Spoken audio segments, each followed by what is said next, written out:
going to do anything stupid this time. I got hated on for the flex on the last one, so just because of that.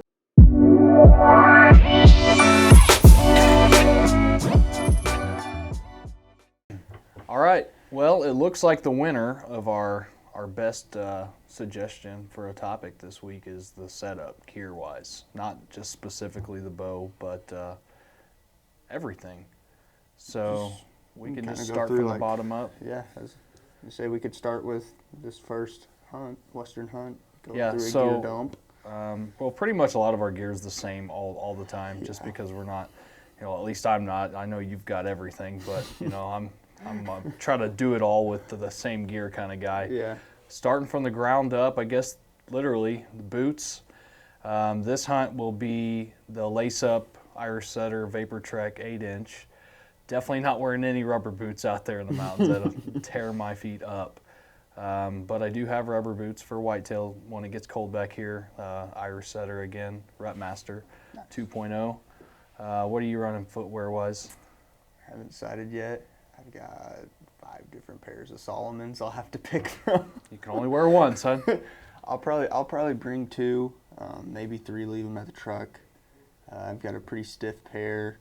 And then I've got some other pairs that are kind of like, they feel like running shoes. My favorite thing about those, all of the Salomon boots that I've got is they're all super light. Ankle mobility be good with those too, right? Yeah, all of them are tall. I don't run that short of boots. Now, I don't like a tall boot. Right. You like taller boots than I do. But no, these ones, I think they're like 4.5 inches. Oh wow! Tall. So that's like an in between, like a shoe and a boot. It's a mid. Yeah, it's definitely mid. They're all mids. I like them. I like having a little bit more freedom and mobility there, but I still keep a stiffer boot, so it got ankle support on it. But yeah, I don't know which ones I'm gonna run yet. Probably I think they're the GTX Ultras or something like that. They're one of their newer boots. I really like them. Those tan ones that you've seen. Yeah, they're comfortable too. I wore for a lot of different stuff that we've been doing this off season. So you've been wearing Salomon for a while, or 3 years. Been running them for 3 years. Wore them on a mule deer and antelope hunt 3 years ago. Was the first time I wore them. Fell in love with them, and I really like them. They got really comfortable soles. They're made by Gore-Tex, so they're waterproof. They've got breathable options, so those are not waterproof, but they're good boot. I think I'm on year 4 with these Irish Setters. That specific pair, and they've done really well. I actually have had no issues. Now I don't 100% rely on the waterproof thing on a lace-up because they all say they're waterproof, but it's going to come through at some point. I've tested these Salomons. Obviously, if you get above your top of your boot, you're going to get wet. Right. What I've noticed too is turkey hunting, when there's that real heavy dew, when the boots stay damp, that's when you'll notice it soaks through. Now, if I wear rain pants during that, because I've got like a lot of different hunting rain gear that I wear, if I wear my rain pants over those boots and just keep the bottom of the cuff tight, because they've got like a Velcro adjustment down there. If I keep that tight, I don't get wet. Stays completely dry. I've noticed a lot of the moisture that I get in my boots isn't soaking through. It's coming from my pants, because my pants will get drenched. Because it's spring. The grass is kneaded waist high. It's soaking wet. So whenever my pants are getting wet, it's soaking down through. In the fall, it's not as big of a deal. No, especially I felt like on our hunt last year to Nebraska, moisture was really not a problem at all. There was it was mostly sand where we were, so. That was another thing, getting it in the sand. That's one thing that will let you know if your boots are adequate for what you're going to be doing. Go hike in the sand. Yeah, that's no joke. It's like, it's insane. It's like running with no traction. Yeah, it's not very forgiving. You take 5 steps, but you've slid back 3. So it's like your ankles are rolling. Yeah, they're rolling. There's absolutely no consistency to the ground. There's no structure. You could slip out at any time. Yep. So it makes it. It's going to be a big change this year going to Colorado, having rock. It is, and that's where I think, like you said, I like a little bit taller boot than you, but at that same time, I'm still not going to that mid, looks like it goes midway up your shin. I like to have a little bit of an in-between to where it's more of a sporty feel, but that's the boots. You're talking about rain gear, but we'll just go into camo. We both, Sitka is what we hunt with. You think you've got every single thing that they have.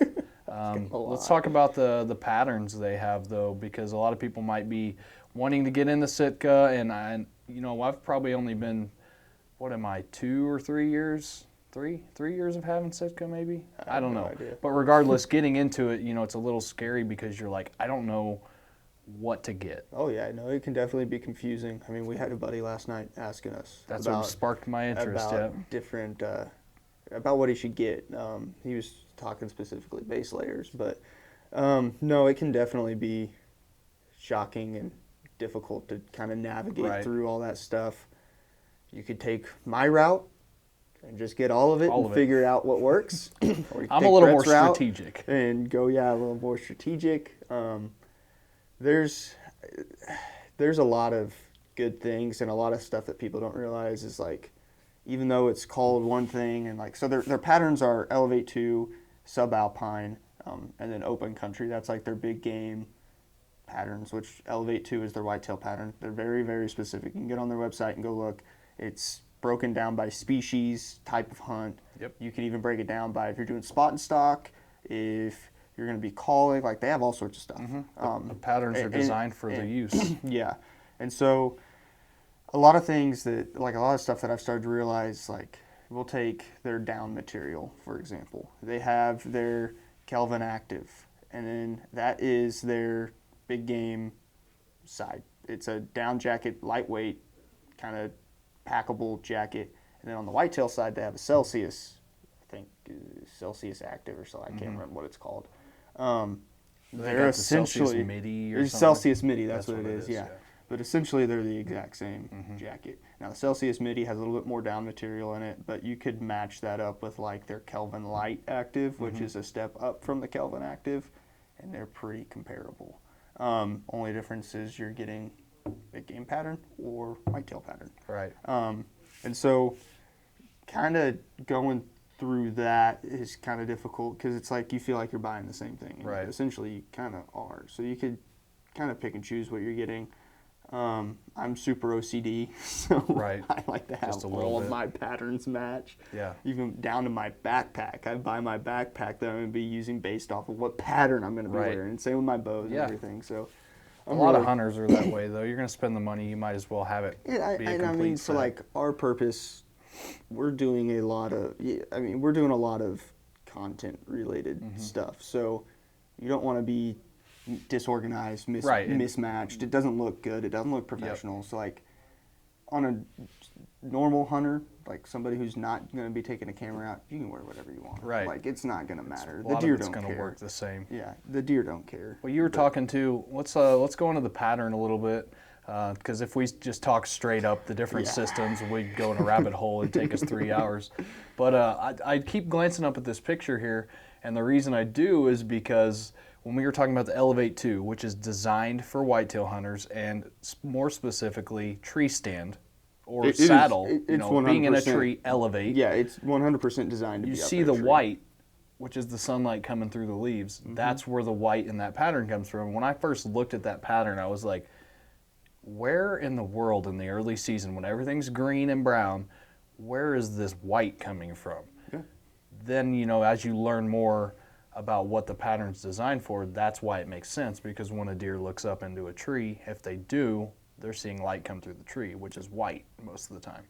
So that's why that's designed that way. Although we had this discussion a night or two ago, we've noticed more recently that early season here in Missouri, the subalpine works great. And we know it works great in the springtime for turkeys. Yeah. And it's the more brown and green looking camo of the two. I personally like wearing subalpine early season. I'll wear it all the way up through October. I mean, the leaves are changing. You're not having a whole lot of foliage drop at that point. Right. You still got a lot of cover. So you just got to kind of look at what you're blending into, what you're trying to match. Now, Sitka will tell you that the Elevate 2 is what you should be wearing for whenever you're in a tree all the time. You can listen to them. That's fine. They know more than we do. They know more than we do. I'm just speaking from what I like. Right. What has worked for me the last 4 or 5 years now running this stuff. I like the subalpine. That's my early season kit. I've got early season Elevate 2 stuff, but it's not to wear during early season. It was like last year in November, whenever it was 75 degrees. That's when I was wearing the early Right. season Elevate 2, because there was none of this was there. It was just trees and branches. There was Yep. no leaves, no cover, but it was hot, and that's when I wear my Elevate 2. But the Subalpine, if you get an early season kit with Subalpine, it's going to do a lot for you. It's going to carry you all the way through October, mid-October towards even the end of October. End of October is when I start switching, because that's whenever it starts. The temps are dropping. I'm sitting all day. I want to be comfortable all day, so I switch over because the Elevate 2 is warmer. Right. Typically, Yes, most of their typically stuff. you can get some of that stuff warmer. But with that as well, like I've got all of my subalpine stuff. I'm wearing it for this elk hunt that we're going on. I'll be wearing it for the mule deer hunt that we go on. Wear it on all the mule deer hunts we've been on in the past. Wear it all turkey season, and I wear it all of early whitetail season. That's gonna cover a lot Right. of stuff. And for the average person, like we know, obviously it's not cheap gear. No. So if you're that guy that wants to get into the high end camo, but you don't want to spend money to buy, $1,000 worth of it, get the thing that's going to fit you the most. And like you said, if you're not going to be doing photography purposes, you don't need to have the same camo all year round. Yeah. It could be different brands or whatnot. Yeah. But having the ability to, think about when you're going to hunt the most and what area you're going to be hunting the most. I've noticed the Elevate 2 with, if we're going to talk early season, sycamores and white oaks. They have that light gray and that white color to them. Works great And for you've that. noticed I've got a lot of tree stands and those kind of In trees. the sycamores, yeah. So, that's something to consider there. Having said that, a lot of the Elevate 2 stuff, for whitetail hunters is offered in more warm, gear. If you're going to hunt more October to January, and it's going to be leaves off the trees, it's going to be cold, that's when you're going to look into that, because that's the time of year that it's going to be leaves off the trees and it's bare. And I'm not saying subalpine won't work. Right. I mean, they in offer warm November. gear in subalpine. Like, I'm not saying it won't work later in the year. I know a lot of guys who've used it. Know a lot of guys who've killed some pretty big deer using it. So I've got pictures in my phone that I could show you. This is just our preference. But deer. And with that being said, Sitka isn't the only camo company out there. For sure. There's a lot of that's just really what we use. good brands. There's some like First Light. I love First Light. I think they make some great stuff, and they come in at a pretty good price point. They do for a lot of their gear too. So that'd be another thing to look into. Yep. Because they're less. I mean, they do have their whitetail pattern now. They came out with that new pattern, but I think it's Spectre. it's Spectre. Yeah, I think so. But they've got like their Fusion, and I can't think of what the other one's called. But I mean, they're all good patterns. They're all fairly similar, but I feel like you could really get away with like one of those patterns as a do-all. For sure, and I think that's what we're starting to see. These brands are starting to blend them a little bit more. But there's also the ability to customize if you want. Yeah. But anyway, that's the camo. The gear will be running on that end. Yeah, we're running Sitka gear. Sitka gear. That's and what we like. That's what we've used. I think it's really high quality. It's durable. I mean, comfortable. How many cactuses did I crawl through last year? Enough to put you out of a hunt. For a day. Let's talk about optics. Vortex is what I the run. binoculars. I got the Crossfire 12x50s, and whenever I first started looking into that, people were like, "Well, you don't need a 12 power binocular around here, bow hunting. That's way too, you're way too close quartered." Well, my argument to that was, well, if they're close enough that 12 power is too much, then I don't need my binoculars. Yeah. You know what I mean? If they're that close, If they're you're that close, probably you're looking through a rangefinder. yeah, or your eyes, So the 12 power, what did I say, 12x50 Crossfire is what I'm using. That's their price point, and It's good glass. oh my gosh, great glass, lifetime warranty, and no questions asked on that lifetime warranty. Yeah, And they've got the optics. they've got it side down. figured out. Now I do use a Nikon Rangefinder. It's a Aculon, I think is what it's called. Yeah. I've had it for 5 years or something like that. It's Oh, not bro, my don't fix favorite. It's not my favorite, but What is your favorite? My if you favorite, go with any rangefinder, I think Leupold's got it nailed. I think which between- Leupold? I would love the full draw 4. Its price point is a little bit steep, but the reason I think Leupold has the best rangefinder is just because hearing guys that shoot for a living, whether it be hunting or target or both, they seem to think Leupold has the most accurate rangefinder. Yeah. And now they offer one specifically with the Archer's Advantage that does pretty much all the guesswork for you. Yeah. So if I had my choice at one, that's what I would run. Vortex makes a good rangefinder. I just don't think that they have the capabilities that a Leupold does. And from what I've heard, they're not as accurate, which I think for a bow hunter too, having a rangefinder that does to the 10th of a yard. So, there's a big difference between, especially if you're talking a heavy arrow and you're slowing your bow down, or if you just have a slow bow to begin with. The difference between 30.1 yards and 30.9 yards is quite a bit. Yeah. So having a rangefinder that's able to tell you that difference is huge. I don't have that capability with the one I have, and I wish I did. So there is definitely that little bit of my setup that I'm like a little shaky on, but that's why you practice. Yeah. So although I'm confident, I do wish that I had that capability. So next rangefinder I buy will have my that. rangefinder. What do you have? The Bushnell Prime? Yeah, that 1300, which it's another one of those. It's not like a super expensive. I think it's like $200. I think that's or probably maybe the even best under. budget, budget rangefinder. It's one of the only other ones I'd go with, other than just biting the bullet and getting that Leupold, Right. because I've got the 10th of the yard. It's got a bow mode. It's got a firearms mode. It's got a lot of capabilities packed Well, and into for it. credibility purposes, I did work at the Bass Pro. Yeah. Rangefinder. I worked at that counter for a year, so I was able to test all of those rangefinders out. I'm not just talking out of my rear end when I say that's the best budget. I bought that one off of your suggestion. Right. And I sat there and played with all of them, and I Yeah. can tell you that was the one for the money. That was the one. Yeah. And Bushnell's actually, I don't know if they were the first, but they were one of the first rangefinder companies that came out in the hunting industry. And I know that. So they've been doing it for a long time. So there's the optics side. I mean, we're going to take a spotter out there. Yeah, we'll take a Razor spotting Vortex? scope. Yeah, Vortex Razor, and then I'm going to take my 15 by 56 binoculars for glassing as well. Also, spotter will kind of just be for phone scope footage, getting that stuff, which now I won't really need it with the lenses and stuff. Right. But we'll still have it just in case there's something just a little bit outside of our reach with the camera. Spotting scope will help with that, and then probably do the majority of my glassing through those 15 by 56. Are they Diamondbacks? Yeah, the HDs. Which is their next level up. Yeah, the next level up. They're like $400 binoculars. They're like a mid-range. They're not anything crazy expensive, Yeah. but they're good binocular For sure. I mean, you got to test them out last year Yeah, in no, they're Nebraska, great. looking at deer 5-6 miles away. Yeah. And you can actually see. I mean, you couldn't see in crazy detail. I but could you see tell- stuff that my little. You could tell that it was Yeah. a buck, and you could tell that you wanted to go after it. I've been using $70. What were they? Bushnells. Bushnells, Yeah, yeah. $70 Bushnells from Walmart for the last 5 years. And no complaints. But once I threw the Vortex glass up to my eyes, it was like Yeah. kind of like what I felt like when I threw Swaros up at Oh the my Bass gosh. Pro. That's a whole nother beast. That's the Rolls Royce of. There's a reason those are $2,500 They're very for expensive. a set of 10 by 42s. I mean, Absolutely. there's a reason it's $8,000 for a spotting scope. Yep. I mean, it's We'll get there someday. maybe. So that's hope. optics. I think we covered all of our optics. The bow, like the last video we did, Matthews VXR 31.5. Just to kind of break it all down, gas high octane strings, love them. This is my second bow now that I've got gas strings on.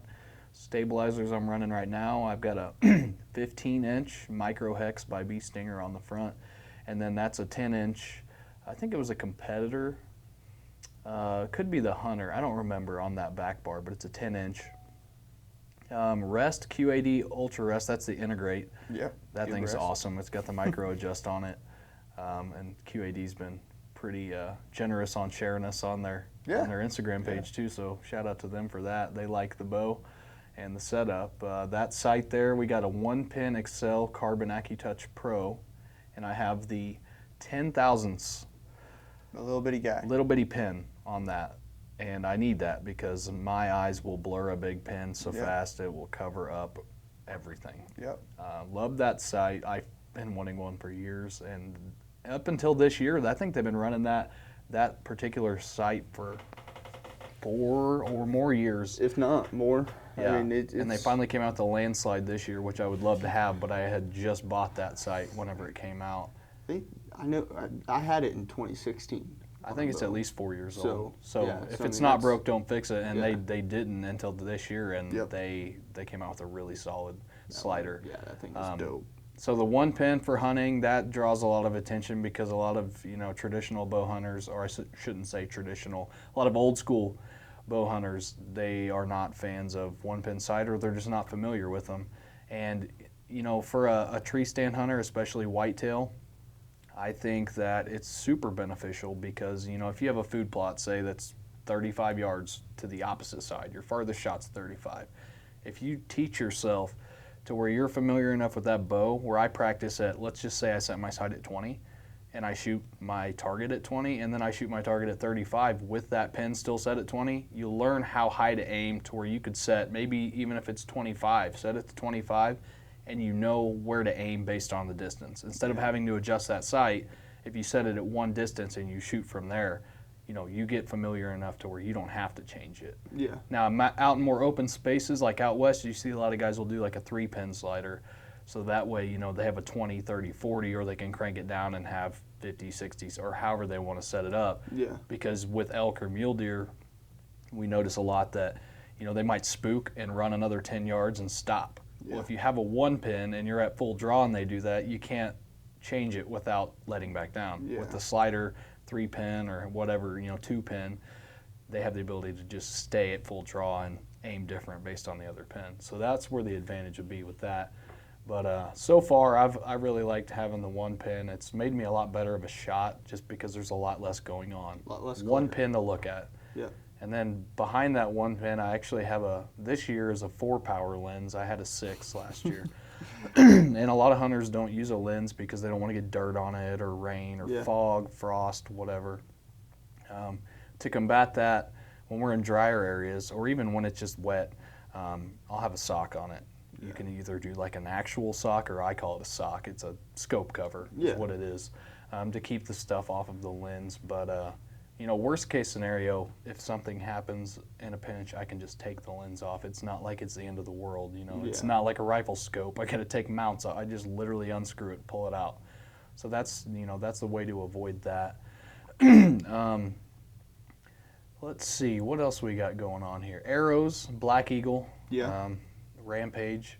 They're coming in at about 542-ish grains, like I said in the last video, 284 feet per second. That's smoking, smoking fast. The bow's at 78 pounds, so that's how I'm getting that that speed. And I got a long drawing too, which is a benefit. Broadheads, again, like we said last time, Thorn. I'm shooting the Rift, 100 grain with the 2.2-inch cut. So I'm really excited about those. Is there anything else that's real controversial on my setup that I can pick on myself about? Not I really. don't think there's really anything on this one that, other than the fact that I shoot a 15-inch front bar, which is, people are starting to become a little more, okay with that.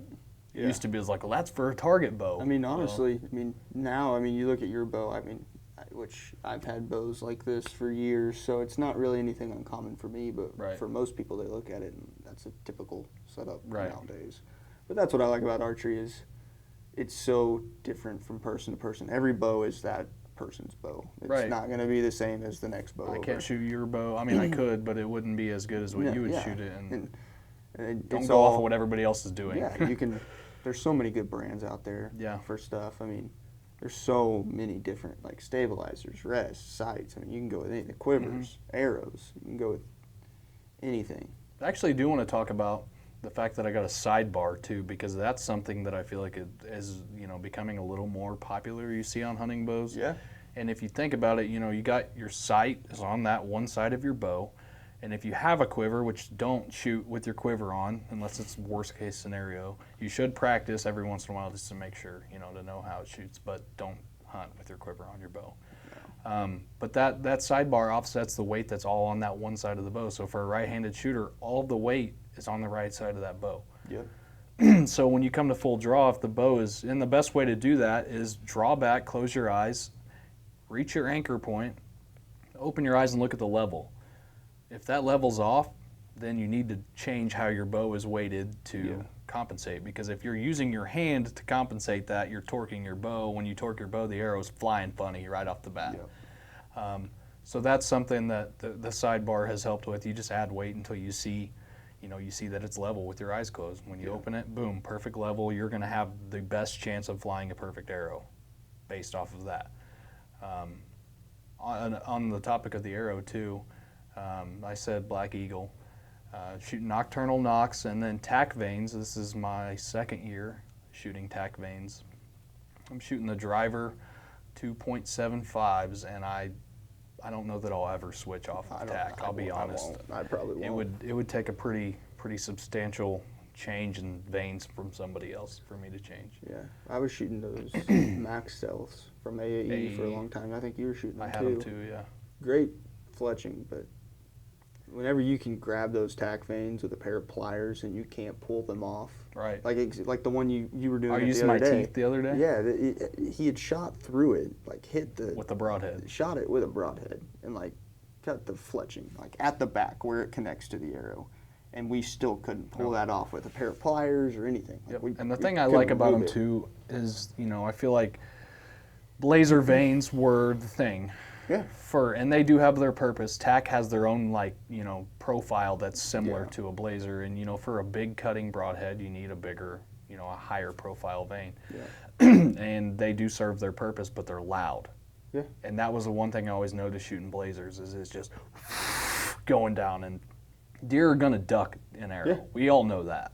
And so the quieter the arrow, there's multiple ways you can do that, but the quieter you can get that arrow, the better the chances are that you're not going to get that 6 to 8 inch drop of the deer, because that's the worst. Yeah. But with tack vanes, as stiff as they are, they don't have memory, which is surprising. You would think a super stiff vane, once it bent, it would just be kind of like construction paper, and it would stay that way. It's funny you mentioned that. I actually wanted to test that out. I took one and folded it and creased it to try and make a crease in it. And it's been in my quiver, and I forgot about it till the other day. I was moving some stuff around, getting everything out, because my bow is here. It'll be here Thursday. Uh-oh.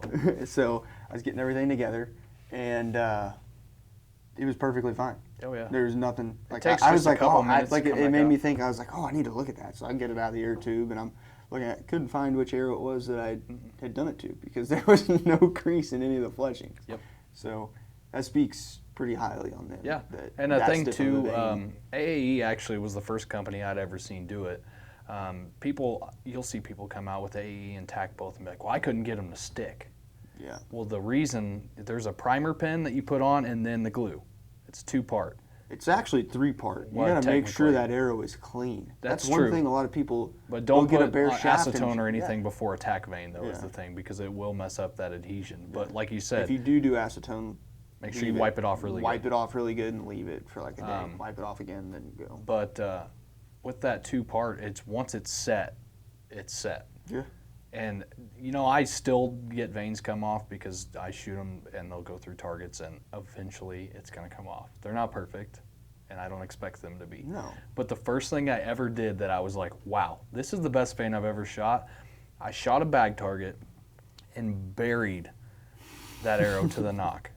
And any bow hunter that's ever shot a bag target and done that knows it's death to the vanes when it does that, because it's game over. Yeah. I went to the other side of the target, pushed it back through.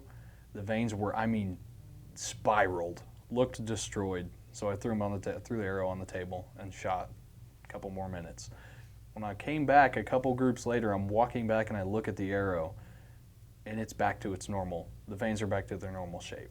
Yep. And that was at that point I was like, okay, I'm sold. I'm not going back.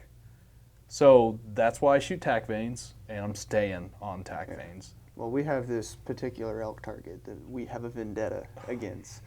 That's your favorite word. You said that in the last podcast. I did. and there's very few things that I have vendettas against. It's antelope with a bow and this elk target. And cardio. And cardio. I don't like cardio, if you can't tell. But I would shoot through that with those AAEs, and they'd come off. Oh yeah. Every time. Or they would every just time. Every time wad. we went and shot, you'd have 1 or 2 arrows that you're refletching that day. Mm-hmm. And I don't think I've ever had to refletch any of my tack arrows that I went out there and shot. Now, I have broken arrows on that target, and that's the reason we don't like it. But it wasn't the vane's fault. No. The vanes still stayed on. So that's one thing I was really impressed with, was everybody has one of those targets. They just know if they shoot it, more than likely your arrow is going to be done for with the fletching. Yeah. You're going to have to redo them. And that's one thing that I've noticed is I've gone through a lot less vanes whenever I switched over to those things. Oh, I have people ask me all the time because I've been shooting them for so long, and I always, I pimp them out on if I post about anything on my setup, I'm always tagging tack. Yeah. And, I truly do believe in that product. And I'll have people be like, are they really worth it? I've Yes. been shooting blazer. Yes, they Yes. are. Absolutely, they are worth it. I don't have to mess with my vanes all the time. No, ever. And that's saying something, because I can't tell you how many times in the past that I'm like, oh, arrow's ruined. Yeah. And you're not going to take one arrow in to go get it fletched if you have somebody fletch your arrows. Yeah. But speaking of fletching arrows, I wanted to talk a little bit briefly about something that I think that is very, it's uncommonly known in the archery industry, and I just learned it a year ago. Fletching, for a right-handed shooter, fletching your arrows with a left helical. Yeah. Which doesn't sound like it makes sense. But a right-handed bow, almost always, and it could be, I don't know a percentage, they throw a left-handed arrow. By left-handed, I mean it turns counterclockwise. Yeah.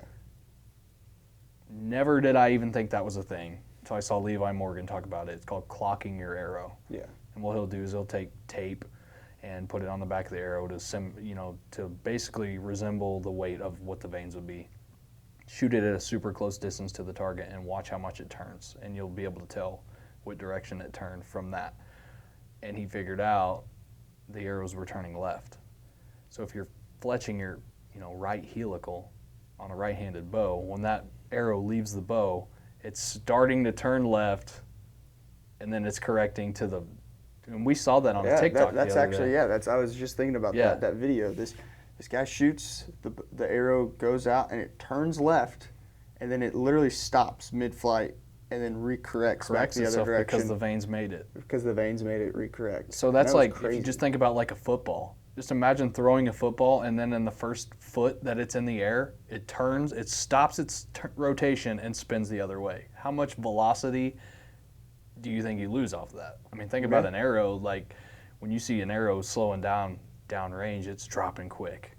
Well, when in that first 1 to 3 feet, if it's completely changing how it's spinning, what are you losing there? Because I feel like it'd be quite a bit. That could be the difference between 80 yards on your sight housing there, you're hitting your fletchings at the bottom of the housing, or you're cleared to, you could shoot 130. Right, who knows? I mean, depending on the setup, and I can't believe that it's been like a secret this whole time, or we haven't figured it out sooner, because the arrows, I've always fletched right helical, and you get arrows that fly great. Yeah.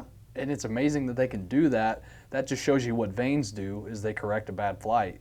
Oh, yeah. Because if they're starting off like this and then going back this way, I don't even, it's over my head on how that works. That's some serious physics, but for anybody that did not know that, that's a real thing. And I would assume on a left-handed shooter, fletched opposite as well. I'm not sure. I've never tested it on a left-handed bow.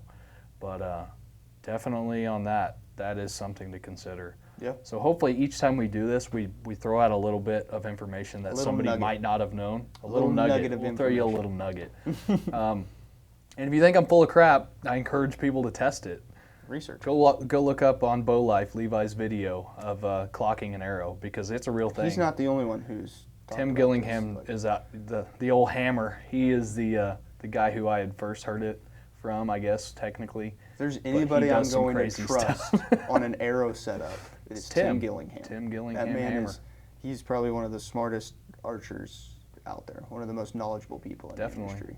He's forgotten more than I'll ever know. People say he's crazy, but he the dude crazy. learned You gotta be crazy. That's true. To experiment the way that he does. You gotta be crazy. He is crazy in a good way. But he's also very, very, very knowledgeable. So long story short, if you're right-handed, fletch your arrows with a left helical, and just trust me. And if you don't trust me, go watch videos on it from somebody that knows more than I do. Yep. But if you want the optimal arrow flight, there it is. There's your tidbit of the day. I think I covered the whole bow setup. Talked about the lens and Stabilizers. What else can we throw at people? Give them a little bit of something. As far as gear goes, I don't think we have anything else that's really like set the same all the time, like tree stands or anything like that. I change stuff every day. I mean, I think I've got like 10 packages coming tomorrow of stuff that I'm changing just for Colorado. I'm a little more. Well, we talked about our packs last time, so we already covered those. And Exo Gear and Stone Glacier. We're gonna do a podcast live from camp. Well, not live, but we'll do a podcast from camp. We can do a more in-depth pack dump. Ooh, let's talk about what we're gonna have in that pack. More importantly than gear, Food. Because obviously I'm more. Oh, we're very differently opinionated on food for this trip. If my pack is 40 pounds, 39.8 of it's going to be food. Yeah, I know. I don't even need water. I'll just drink from the creek. So, I'm going with some like dehydrated meals. I'm going. Yeah, Brett's calling me rich here. Like the Ritz-Carlton of meals here. Yeah, I'm going with a bunch of dehydrated meals. I'm gonna have actual meals to eat. What brand are you rocking? I went with Mountain House. So yeah, I've liked Mountain House for a while. Fancy. They're not fancy. They're Well, like I got one even middle better. of the road. I got one even better. You ever heard of Vienna sausages? Yeah, I know. That's Tuna packets, Vienna sausages, crackers. where all my rednecks at, because they know. It's just, They know. Which Bridgeford is going to send some ready-to-eat sandwiches too. I think you're better off with the tuna packets. Sound out. I love them. I know you do. I love them. I know they're from everybody that I've talked to likes them. I think I'm the only person who doesn't like I love 'em. that ready-to-eat meal. I love everything else they make. That's just like the one thing I don't like. You're just gonna toughen that is up. their ready-to-eat meal. Just have to Maybe, toughen up. maybe, but you know what? I'll sacrifice my pack space to have my That's right. my luxury meals. Let me break my microphone real quick.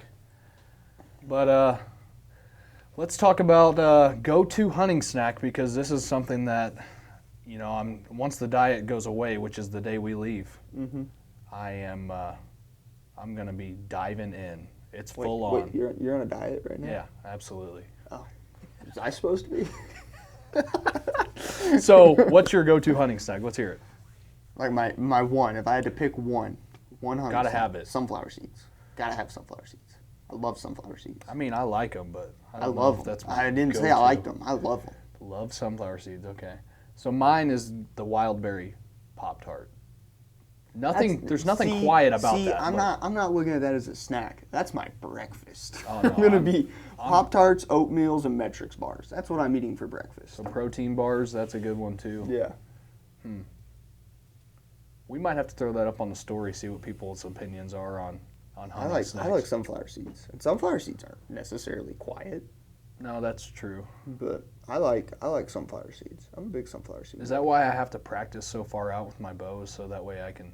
Maybe it's because I'm loud. That could be it. So the trade-off is you might have to shoot your deer at 100 yards, but you get to eat Pop-Tarts. It's a good trade-off. I'll just practice more. I mean, obviously. Yeah. Okay. So there's the snacks. There's the bow, the pack. We didn't talk about the pack. We talked about it in the last podcast. Well, we kind of we'll do it. He's running an Exo. I'm running a Stone Glacier. You got any trail cameras that you really? I'm not a trail camera guy, so let's hear. I'm only running one. I'm running those Moultrie, the cell cam. I don't even know what model it is, but all my trail cameras are Bunch those of numbers. Moultrie cell cams. Yeah. Let's just say 2800i. That sounds good. Sure. Moultrie F350. Yeah, I don't know. I ran Spy Point for a while. Had a lot of connectivity issues with them. Like, it just seemed like not all of the pictures were sending from them. And then switched them out, started running Moultrie. Haven't had a single problem. I could run AT&T or Verizon ones. Don't have a single problem. And these are all on the same farms. They transmit pretty good pictures. I like it because I can request a high-res file, so it'll send me just like a not a great photo, but it's detailed enough I can tell where everything is. You know, obviously it's not a crappy photo, but then I can like request a high-res and get like a 24 megapixel photo right there, and that's a high-res. That's pretty good. Yeah, that's good for a trail camera. So I like it. They're good cameras. You know, one thing I just realized I forgot to in the setup is the release. I do have a controversial thing. In some people's opinion, I shoot I don't back think it tension. is. It's called, a lot of people call it back tension. I call it a hinge. It's a release that's activated by pressure, basically. I mean, it's rotation trigger. of a sear. There's no trigger. There's no intentionally firing it, so to speak. Can't intentionally fire. You would shoot like crap. But, I mean, the way that it works is that you're pulling, and basically it's pushing and pulling is how I do it. Yeah. Pushing with my bow hand, and I'm pulling, basically rotating my shoulders, and that's how it goes off. It makes you stay aiming the whole time, because Yeah. if you're not ready when it goes off and you're aiming on See, the but guts, you've got your little warning click on there. that's my anchor point. I don't even have a click. Yeah. Mine's just silent. I don't know when that sucker's going Yeah, I off. mean- Which mine's a little different. I've got a safety on mine, so Right. I feel a little more comfortable. I don't like drawing back with the majority of the pressure on my index finger and thumb. I like being able to just grab it, get it back, especially if I'm at like an awkward angle or whatever. And then I can push that safety, and then I don't know when it's going off. I have a pretty good idea. Yeah. Because, I mean, another thing that a lot of people don't talk about, John Dudley talks about it, is shot timing. Keeping your shot time the same. You're on target the same amount of time, whether it's 20 yards or 100 yards. Yeah. The shot timing is the same. So I have an idea of when it's going off because my shot timing is pretty identical. I've actually went out and recorded it from 20 all the way out to 100 yards, and I was within like half a second Right. of every single. That's important. Like plus or minus, but it was never like crazy. Crazy. Because your eyes is the difference. first thing that, once you start breaking down, your eyes will be the first thing to go. And Yeah. when you don't have eyes, you can't shoot. Yep. So that's that's what we're. I'm running a True Fire sear. I'm on year 3, maybe 4, 3. I think year 3 with that. So my setup has pretty much stayed the same. You know, outside of the bow, I got a new bow finally last year. Yeah. But a lot of my stuff has stayed the same, and that's because I like it. Yeah. If I like it, I'm going to stay with If it. it I'm works, not just stick going to with it, chase yeah. brands, you know. Yeah. If I'll give things a shot, but once I find something I like, that's where I stick. And so I think that's pretty much, we went boots, camo, optics, bow, arrows. Do you have an idea what arrows you're going to run? You're shooting victories. My Frankenstein arrows. Yeah, your Frankenstein arrows. You'll be shooting Thorn Broadheads as well. Yep. V3, right? Yeah. Same color as this one? Yeah. Ambush green. Okay. So I guess we're going to have a little video, maybe a VXR versus V3 shoot-off. Are you gonna shoot 'em? 150 yards. Because I mean, it wouldn't be VXR versus V3. It'd be Brett versus Noel, and I know how that's gonna go. That's right. You're going to smoke me. I don't know about that. So this week, you're getting your bow. Thursday. So we should do we can see if people can let us know if they want to see a bow setup video. We can do that. Yeah. I think that would be interesting, and appreciate all of the support we're getting so far. Yeah, you guys have been awesome. Feedback's great, and all feedback we can get obviously is super important because Yeah. it gives us a direction to run with Yeah, this. absolutely. So until next time, like, comment, subscribe, shoot us a message if you want to be on the podcast or something you want to see us talk about. Let us know. I'm kind of getting sick of looking at Noel, I'm not gonna lie, and he's probably feeling the same way about me. So let's keep things rolling, and if you got any questions, feel free to reach out. We're always available. So we appreciate the support, and until next time.